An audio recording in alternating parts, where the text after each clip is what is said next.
U.S. pulls diplomats from Sudan, and an exodus begins. It seems that due to the ongoing conflict between two warring Sudanese generals, diplomats and other foreigners have started to leave Sudan. The United States Embassy in Khartoum evacuated up to 90 people, including diplomats and citizens of other countries, using aircraft to transport them to Djibouti, which is 800 miles away. The United Nations convoy also started to leave the city, with a 525-mile drive to Port Sudan on the Red Sea. British and French diplomats were escorted to an airfield outside the city, where military cargo planes were waiting, while others headed for Qadarif, a small town near the border with Ethiopia. A boat chartered by Saudi Arabia carried its fleeing diplomats across the Red Sea. The conflict has been ongoing for over a week, with diplomatic efforts to get the two warring generals to lay down their weapons proving fruitless. This has led foreign governments to take the decision to evacuate their citizens and diplomats from the country, despite Sudan's strategic importance.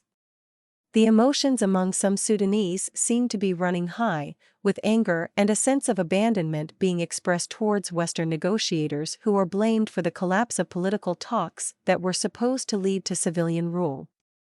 The focus of the talks instead became a flashpoint for the two generals now battling for power. Some Sudanese feel that foreign officials went too far to appease the generals, treating them as statesmen despite their record of abuses and deception. With the exit of foreign diplomats, some fear that the situation could become even more brutal. One Sudanese former journalist and commentator, Dalia Mohammed Abdelmaniam, expressed her frustration on Twitter, accusing the foreign officials of putting Sudan in a mess and leaving its people behind to the mercy of two murdering psychopaths. This sentiment suggests that the situation in Sudan is tense, with feelings of mistrust and betrayal among some Sudanese towards Western countries and their diplomats. The situation in Sudan is dire, with the United Nations reporting that at least 400 people have been killed and 3,500 injured in the clashes, and two-thirds of the hospitals have closed. The country is facing soaring prices, food shortages, and a lack of cash. The largest flour mill in the country has also been destroyed in the fighting, which will likely exacerbate the food shortages. With no end to the fighting in sight, there is concern that other nations in the volatile region may become entangled.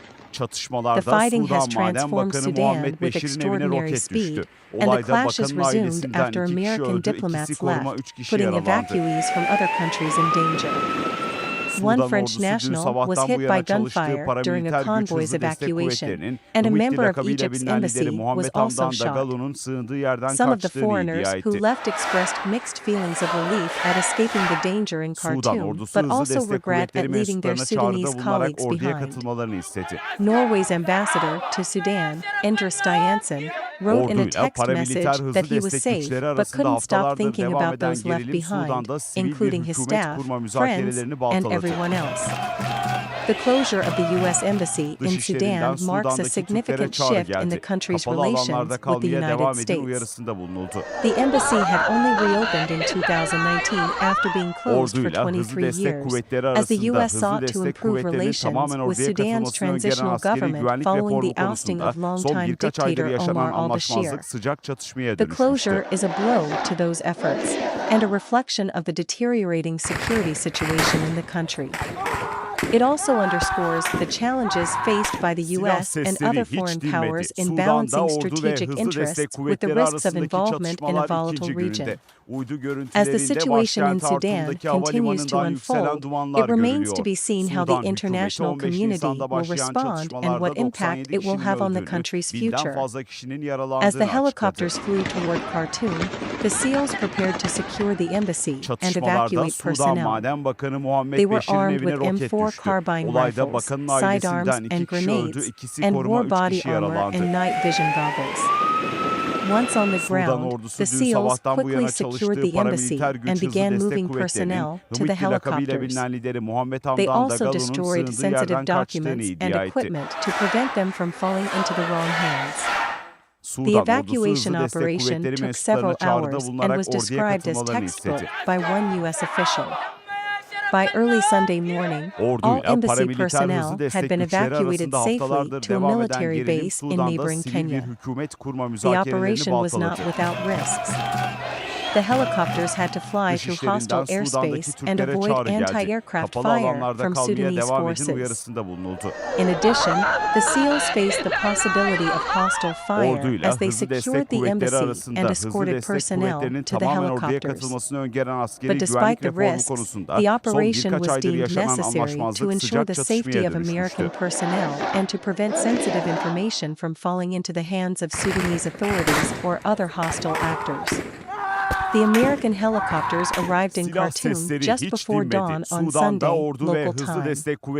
They landed on the embassy compound, where hundreds of embassy workers, foreign nationals, and Sudanese citizens were waiting to be evacuated. The embassy staff and commandos quickly secured the area, loading people and equipment onto the helicopters.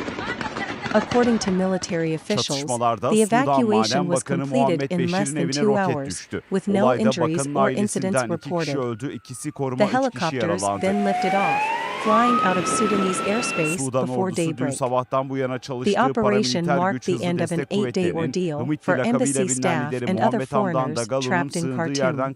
The U.S. Embassy in Sudan remains closed, and it is unclear when it will reopen. The successful evacuation of the American embassy personnel and other foreign officials has brought into focus the increasingly unstable situation in Sudan, which has seen an escalation of violence in recent weeks. The U.S. decision to evacuate its embassy underscores the gravity of the situation and the potential danger to American citizens and diplomatic staff in the country.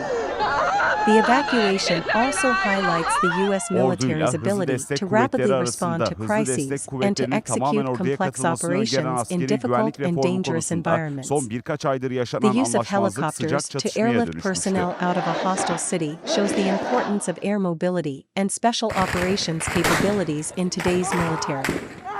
Despite the successful evacuation, the situation in Sudan remains uncertain and volatile. The ongoing conflict between government forces and rebel groups, as well as the worsening economic crisis, pose significant challenges for the stability and security of the country. The U.S. and other foreign powers will need to continue to monitor the situation closely and take appropriate steps to ensure the safety of their citizens and interests in Sudan. Yes, that's correct. France conducted one of the largest evacuations, with 388 people being pulled out of Sudan. In addition to French nationals, the group included citizens of various other countries, such as Europeans, Africans, Asians, Americans, and Canadians. The United Nations also organized a large convoy of vehicles leaving from the UN headquarters in Khartoum to evacuate people. However, there were some challenges with space, as some vehicles were not able to join the convoy due to being outbid by others. The deteriorating security situation in Sudan and the disruption of internet and communication services have made it challenging for those who wish to leave the country.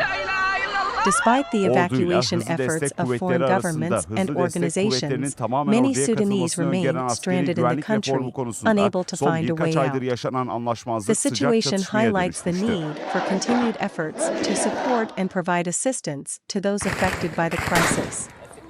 The situation in Sudan remains uncertain, and many people are still at risk. Despite the efforts of various countries and organizations to evacuate their citizens and personnel, the vast majority of Americans and other foreigners are still in Sudan, and many Sudanese civilians are also trying to flee the country. The hope for a peaceful and democratic future for Sudan is still alive, but the recent events have made it clear that it will be a long and difficult road. American officials and other international actors are still working to find a way to end the fighting and support a return to civilian rule, but the immediate priority is to ensure the safety of those who are still in Sudan and to prevent further violence and instability. The situation in Sudan is certainly complex and has roots in a history of foreign meddling and internal power struggles. It is is understandable that some, like Ali Abdullah, who had hoped for a more positive Orduyla future paramiliter for hızlı Sudan destek after güçleri the arasında ousting of haftalardır al-Bashir, devam eden are now gerilim disappointed Sudan'da and sivil bir disheartened by hükümet the kurma current müzakerelerini situation. baltaladı. As for Western officials, it seems there is some Dışişlerinden self-reflection and Sudan'daki criticism Türklere about their çağrı geldi. approach to Kapalı holding alanlarda Sudan's war kalmaya devam generals edin accountable uyarısında for bulunuldu. past abuses. However, it remains to be seen what Orduyla actions will be hızlı taken destek to address kuvvetleri the current arasında hızlı crisis destek and prevent kuvvetlerinin further tamamen harm orduya to the katılmasını people of öngören Sudan. askeri güvenlik reformu konusunda son birkaç aydır yaşanan anlaşmazlık sıcak çatışmaya dönüşmüştü.